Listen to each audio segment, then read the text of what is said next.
once was a miller, a hard-working man, who left his 3 sons with a part of his land. The eldest got horses, the second got grain, but poor little Thomas was left with one name. Just a cat, with no gold, not a coin in the house. No cloak, no crown, not even a mouse. But the cat gave a wink, then jumped to his feet. I may not be riches, but I'm clever and sweet.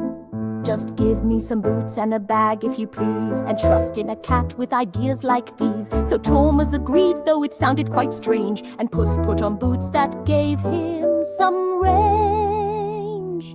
He caught a fat rabbit and made his debut to the king with a bow. A fine gift for you from the Marquis of Carabas, noble and kind. And the king, quite impressed, didn't seem to mind.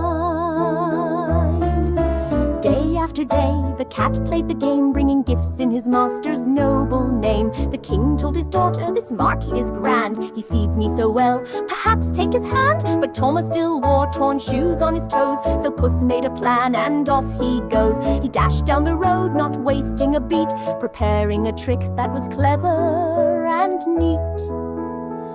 Go bathe in the river, the cat said one day, and trust me to chase your troubles away. Thomas stepped in with a puzzled face, as Puss ran ahead to secure him a place. The Marquis is drowning, he cried with a shout. His clothes were stolen, help him out. The king stopped his coach with worry and speed, and offered the help that Thomas would need.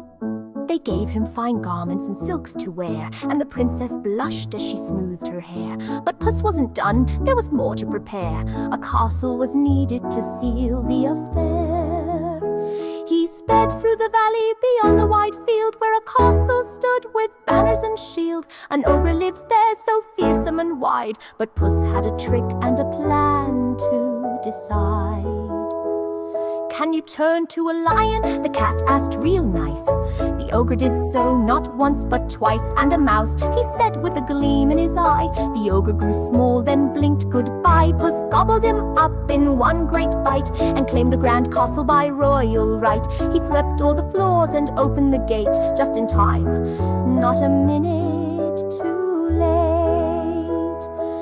The king rolled in with his guard and queen, and said, this is the finest home I've seen. The Marquis lives here, said Puss with pride. The guard in the tower, the lake at the side. The princess was charmed, and Thomas stood tall, now dressed like a prince in a golden hall. They danced through the night with laughter and light, and toasted the cat who'd made it all right.